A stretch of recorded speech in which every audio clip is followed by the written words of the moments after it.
back to the Dank Swamp Rebellion. This is Pokemon. Gotta catch 'em all.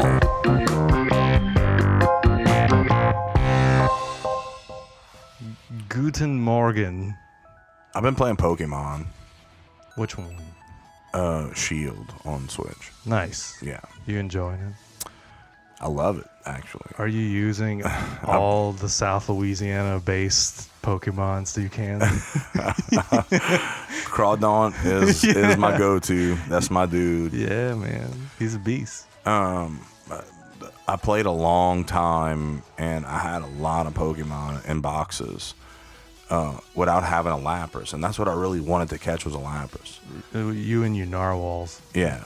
So I finally caught one. Nice. And very lackluster. It's a bitch-ass Lapras. I was like, my Lapras is kind of a bitch. So, but once I got my Crawdaunt to like a level 100, it was over. You know what I'm saying? But yeah, I understand why people get hooked on it now. And I started thinking about it because, you know, when you start the game, they have 3 choices, right? Mm-hmm. 3 Pokemon types. And in that game, I chose the water type, obviously. Sobble. Okay. A little lizard. There you go, little lizard guy. And then he turns into like a deformed Geico lizard with the big chicken hawk thing hanging off his face. And a sniper rifle. Exactly. Yeah. And then I started playing, what's the one after that? Pearl. Yeah. I played Pearl, and I chose the fire type, the little monkey one. Yeah, Chimchar. That one. Mm-hmm. And I feel like I'm not doing as well because I feel like me and Chimchar don't have the chi. You're not vibing. I'm not. So then it got me thinking, how connected are we to the Pokemon that we start with based on just the element that they're associated with? Well, let me ask you this. Do you nickname them? I nicknamed 1 or 2 of them. Okay. Because like one time there was this little guy with a little mohawk, and he came running at me and he ran into me, and that's the first Pokemon that attacked me. So they don't let you name them curse words, so I had to spell it Dikhead. Okay. Because I felt like that's what he was being. Yeah, He was being a dickhead. Sure. So he ran at me like that, and I nicknamed him that. But really, after that, I really didn't do it again.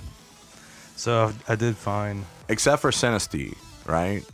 Oh, yeah. Because you have to find a real Sinistea in order to evolve it. Right. So you have to catch a bunch of them. So I was like, Sinistea 1, 2, 3. That way I know. Yeah. Fake news. The way they did that was really stupid, in my opinion. Very weird. But if you nickname them, there's a stronger connection. Because I feel like the way I play is I nickname them, and if they faint, I don't use them anymore. Like, they die. Oh, wow. You just let them go. So, like, I have to put them in a box and let them go. And this is called a Nuzlocke.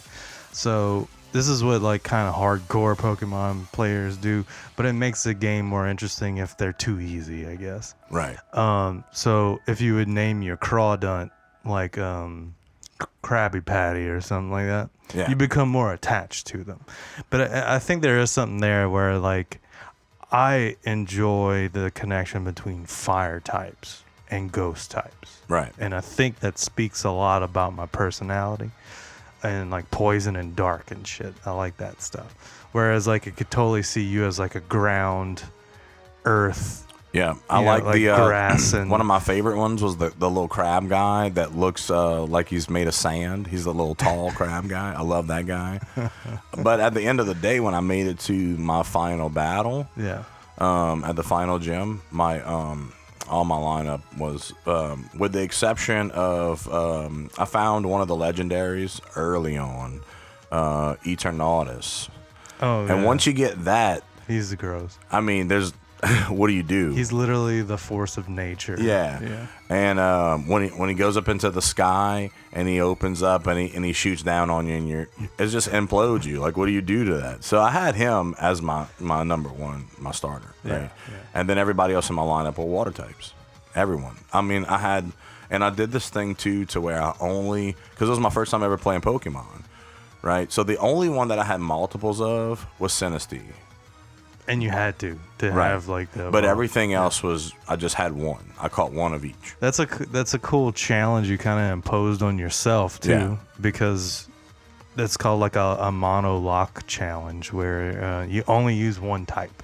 Right. And it makes the game a lot more difficult because when you run into a trainer that's strong against you, you really just got to know how to play in order to get past it.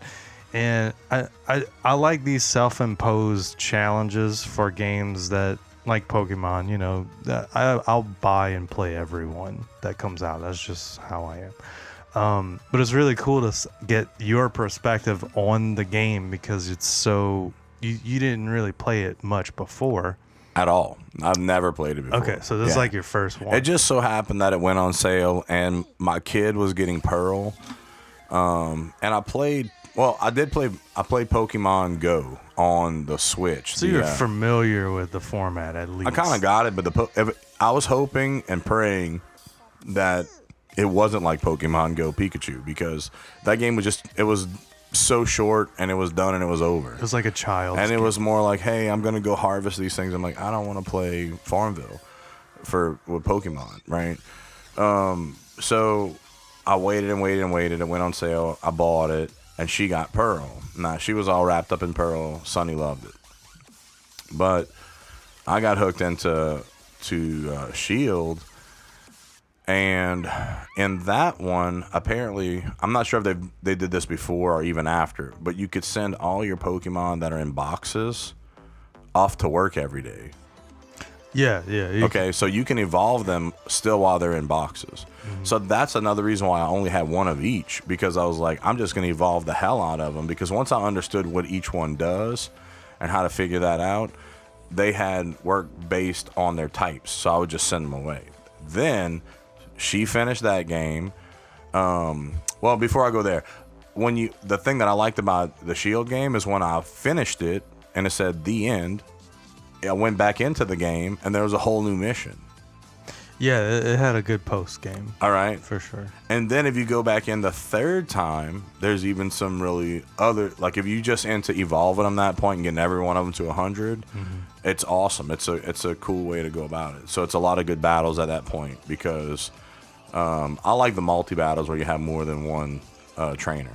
Did you get the DLC one that had like all the extra content? I did not. No, I just got the straight up disc. Okay. Yeah, I say disc, the cartridge. But then she let me use Pearl, and I was like, I don't even like the way this looks. Yeah, they went with a very chibi art style on that one. I don't like how you look like you're a Wiimoji walking around the map, and then you get into a battle and you're a full-size person again. Full body. Yeah. And then she just bought the is it Arceus? Yeah, the Legends game. Wow, that looks so great. Yeah, I'm a fan of that one. I think they kind of took Let's Go series and made it like its own thing, and if they keep doing that with the Legends stuff, I'll be happy with that, because it's so fast. It's like real quick paced, and you can get in and out of a battle really quickly. But I think what the cool thing about all this is that they're opening up the horizon on what a Pokemon game can be rather than what it should be.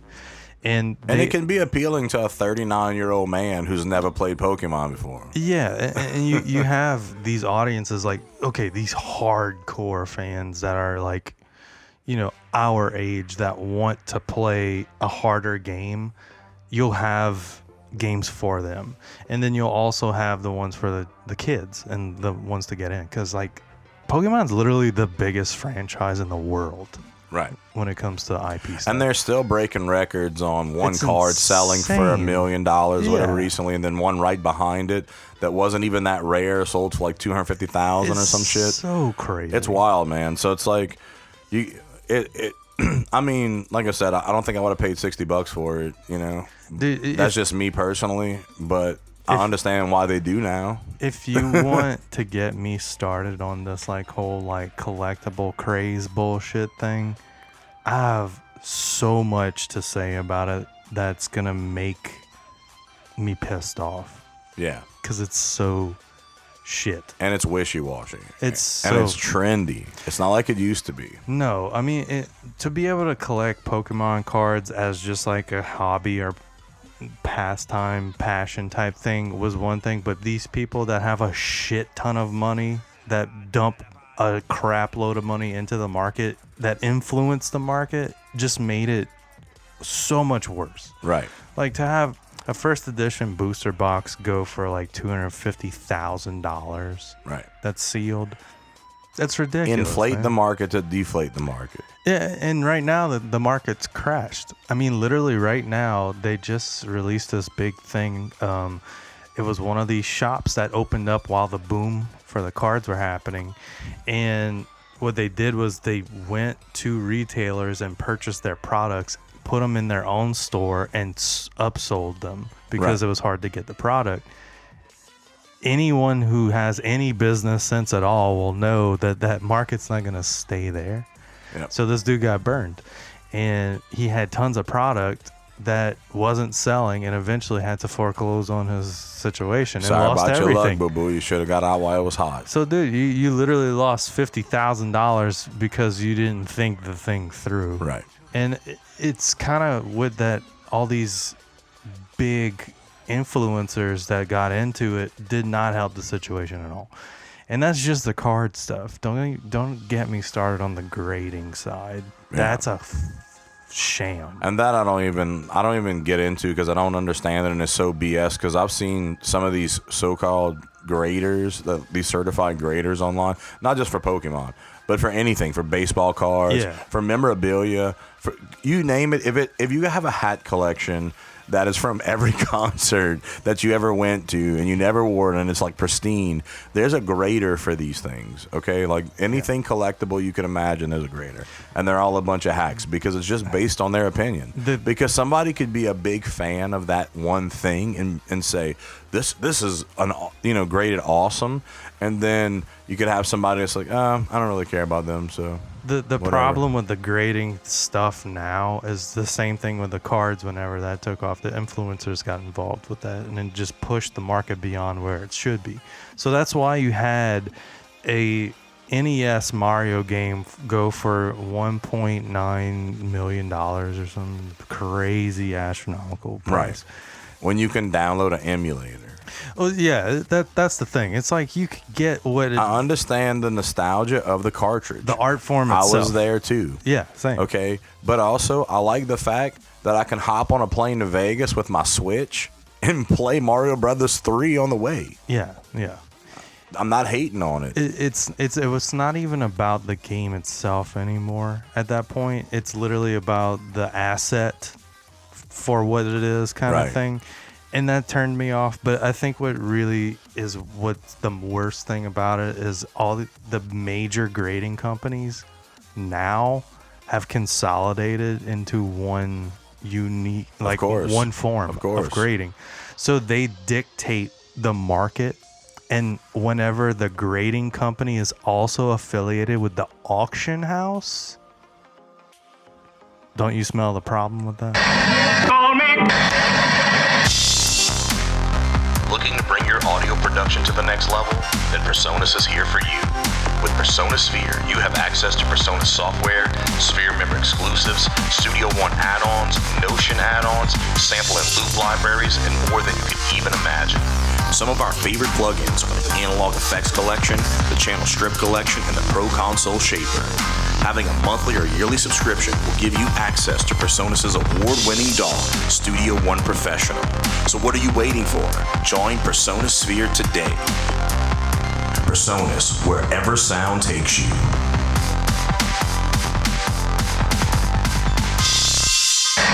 Call me. Pokemon's pretty damn cool, man. And I hear that I guess there's another one coming out already, right? There's Gen 9 that's on his way this year already. Can I tell you what I don't like about Pokemon? Yeah. I like Pokemon that are like believable Pokemon, right? You know the turtle that's like the charcoal one? Yeah. Like I love that because it's kind of a real. But like the ones that are like food is weird because food doesn't really have a pulse. Like Vanillite, or whatever it's called. Like, what is that? The ice cream. I'm an ice cream that makes you go to sleep. Well, I call that weed ice cream. I like. I eat that all the time. What about milk creamy or? Yeah, crematorium. Like such a weird thing. It's just a little udder looking thing. I like some inanimate objects as Pokemon, but I'm with you on that. I feel like they should be real creatures like Is it that just live in the me, wild. or is there a lot of ethnic type of Pokemons? Like Now there is. because isn't that like a whole thing of them where it's like American Indians, like Native Americans? Yeah. Because there's like a little bird thing that does a rain dance, and There's a totem pole guy, they pull in from a lot of different cultures. and a lot of different things. The gears, like a set of gears that just sits. Like, I hate that one. How'd you get power? Cling clang. Cling clang. How'd you get power, dude? Some of these, okay, have you read some of their Pokedex entries? This is some really weird and dark stuff. Like, this Pokemon looks super cute. It looks like Pikachu, but it's got a rag over its head. And if you go read its Pokedex entry, it says, this Pokemon wanted to be liked so much that it dressed up as the major icon of Pokemon, which is why it looks like a Pikachu. But it's really a ghost type, and it's a fairy. So this thing has literal mental issues and will not reveal itself and will always look like a Pikachu inside this cloak thing. The Dex entries are weird. So this is all made in Japan, right? Yeah. Yeah, so that doesn't surprise me because I've seen a lot of different things like online between video games in Japan and video games in America, like what's acceptable here. Like in Street Fighter, just different hand motions, like a dude's giving himself a hand job and stuff on a boat in Street Fighter. You know what I'm talking about. You've seen that. Yeah. But there's a lot of those out there, So it's kind of believable because for some reason their culture It's not censored at all. They're very weird. Japanese wrestling. Yeah. We went into detail on that one. So I'm just saying it all comes full circle with that. But They heavily go off of like weird porn jokes right, a lot. yeah, Like think of Master Roshi from Dragon Ball Z. right. Big porn guy. Super perverted dude. And Uncle Porn, the Master Roshi. I think the problem with some of that is like these are kids Right. in the Pokemon games Yeah. that are the main protagonists. So if they're doing anything sexualized, it's really effed up. Yeah, But like, yeah. Like, there's cards that are banned from American, like, just because of the content on them. Yeah. So like Wow. Misty, she's holding a Staryu, but she's topless. Yeah, And it's just like something that they like. Or like, my favorite ones is, you familiar with Grimer? Like the yeah. But so wait, if you were to get your hands on one of these topless Misties and sell it in America, you'd make. It does well. You make crazy money. It does So well. you have any of like the overseas stuff, Yeah, Pokemon wise. The band So and it's no different than my oldest daughter. She was and still is like a huge Power Rangers fan. Yeah. Okay. So every Christmas, birthday, whatever, we bought her Megazords. Dude, she has some that are like we paid $500 for from overseas, all Japanese writing. That's and, cool. It's crazy. So I understand that because the value of those things online are crazy right now. Yeah. So I would assume that'd be the same. It's the same thing with Nintendo games that are in a different language. For some reason, there's a hot market for that. Some of them, I think it's that they weren't produced as much. Is it because America's a bunch of simps? Absolutely. Okay, just making sure. I want to make All put it out these- there for our people. The weeb culture, Yeah. in general, fetishizes just Japanese anything. I wish Hick would have never said that word to me because that brought me down a rabbit hole that was not awesome. When he was on our show, he was talking about weebs and weeaboos, and I was like, oh no. And then I went to this kid at I work with, and I knew he would know. And I was like, give me the lowdown. And when he gave me the lowdown, he went low down, dude. It was like, man, It gets wild. I can't, I'm too old for all that. I wonder if old Hick ever got him that body pillow. Oh, I'm sure. of himself. Oh, yeah. And it's the shape of him and everything. It's not just a rectangle. Yeah. It's beautiful. It's him in that bodysuit. We love you, Hick. Yeah, brother. So, yeah, okay. So, there's one card. This is my favorite one. It's a Grimer that's coming out of the sewer. Yeah. And he's looking up. And there's a girl with a skirt walking by. Wow. And he's looking up her skirt. Just checking it out. And that's the Japanese version. Yeah. The American version It's just Grimer. is just Grimer looking the other way. Oh, They God. just changed his pupils. So it's the exact same card. Amazing. And there's Like, one that matters. Yeah, like there's one that Sabrina's flipping you off with her Pokeball, like holding it like this, and you have to change the finger.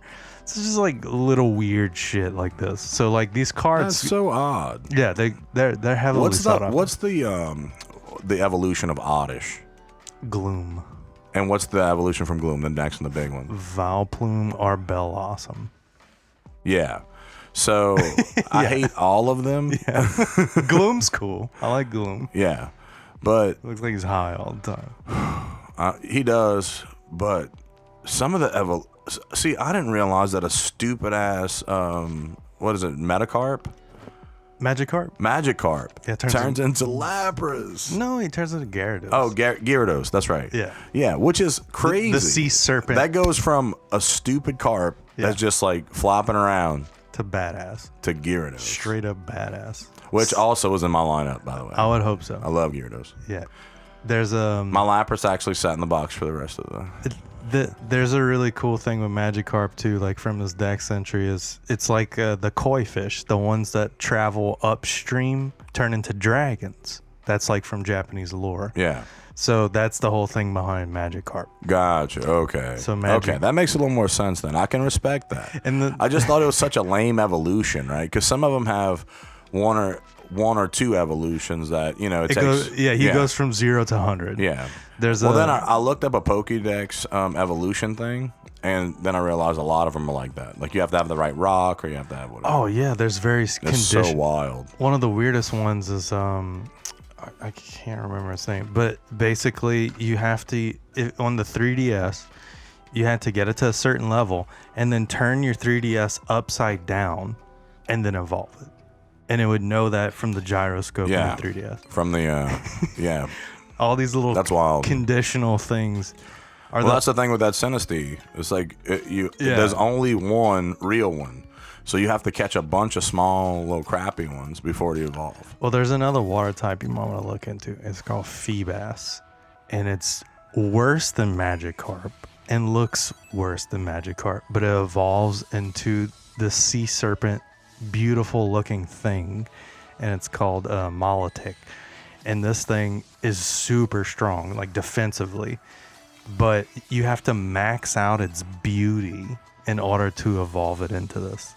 And that takes forever, like especially in the old games. Yeah, I never saw one of those. And to get a Phoebus in the older games was extremely difficult to find one. It was like a 1% chance on this one tile in the map. So they made it super hard to get these things. And then super hard to evolve. Yeah, so you had to work for this thing. Yeah. So imagine you getting all that and it'd be like a low roll, like a bad one. So sad. And then there's shiny Pokemon too. Yeah, I learned this. Those are like 1 in 4,000 chance to run into one. Within 1 week of having Pearl, my kid had a shiny. Oh, wow. Yeah. She went hard. And a friend of ours, he plays a lot too, and he put 4,000 hours, didn't have a shiny at that point. Yeah, it's crazy. Yeah. It's crazy. It took me to find one in the wild all the way to Gen 5, and it was, Chandelure. Yeah. I got a shiny Chandelure. Wow. So, like, instead of blue flame, it's just red. Yeah. And it looks tight. Yeah, it's a different color. They just render it different. Yeah, the ponytail ones are really cool because instead of red, it's blue. And when you evolve it into Rapidash, it's gray. Yeah. So, like, gray fire.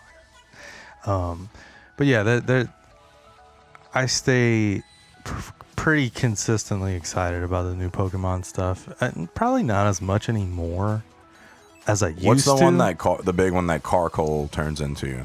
Oh, the big mountain cold man. Yeah, also in my lineup. he's fire and rock too, Yeah, so that's yeah. a nice Yeah, so change up for you. Well, you got to have a little bit of both. You gotta know have what I'm some saying? variety. Like it's kind of hard to not swap them out, because every now and again you get to a battle, you're like, oh my god, man, I got this stupid fairy that just keeps putting my Magikarp to sleep. Well, you need a whole team based off of South Louisiana. Yeah, So if you would absolutely have to have a Swampert, yeah. he's water and ground. See, I don't have one like that. Then you would definitely need like Torterra, who's like the grass and ground type stuff. Then they got the Egret, Cramorant, Yeah. that spits out fish. Right at you. now, I do have a Crawdaunt. I Yeah. also have, what's the crab one? Like The big one. Kingler. Kingler. Yeah. Yeah, Kingler's on there. He's cool. I like that. What's that one move he has where he's got the swipe of his big, huge, massive claw? It's a hyper cutter, Yeah. like vice grip. Yeah, or axe blade or something. Yeah, he's cool.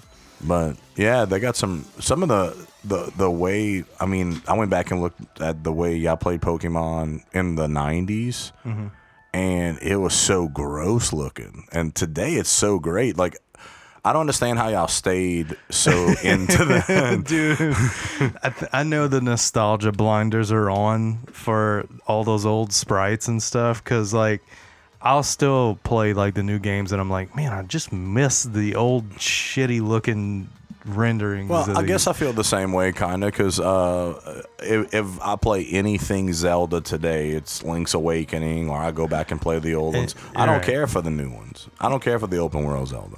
Yeah, so like it's the same thing. 64 was the last one I really loved. Okay. Ocarina of Time was the last one I played. Okay, so yeah, that is same difference, because like I want to play the old ones more than I want to play the new ones, Yeah. and And I like to play them over and over, man. I'll play ROM hack versions of the older games. So like there's actual fans that go into the game's code and change stuff around and make it a new game, That's all. which is super fun and gets really, really hard and really perverted. So like a lot of different weird ROM hacks are out there. You have found Princess Peach's or Zelda's either way, any game, right? Yeah. They do that pretty much on anything. You now, right? found Princess Zelda's Peach. Yeah. Yeah, there's a quest. Oh, you found Princess Peach Fuzz's Zelda. That's not good.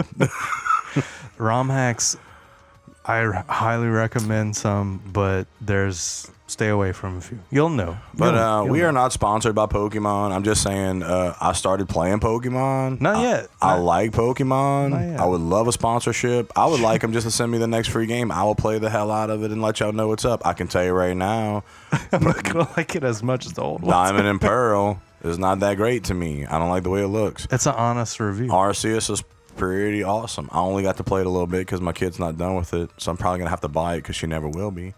But That tells me we need more Let's Plays. we do. We need to bring We do. those back. I like it. So Everyone really liked how good you were at Super Mario Maker. I'm beast, bro. I'm so beast. Hey, I get a lot of compliments on the outside world on that. And Donkey Kong that we played 2 levels for 3 hours. Yeah, we did. And then we also we got some Patreon stuff coming up. So thank y'all, and until next time.